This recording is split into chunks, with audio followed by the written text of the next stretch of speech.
அண்டம் முழுதும் ஒன்றினுள் அடக்கம். அதுவே ஆனைமுகமெனும் ஓங்கார விளக்கம். சுழலும் கோள்கள் அவன் சொல் கேட்கும்.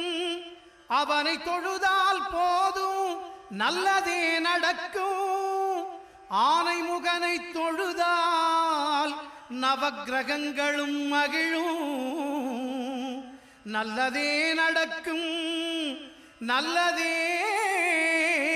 நடக்கும்.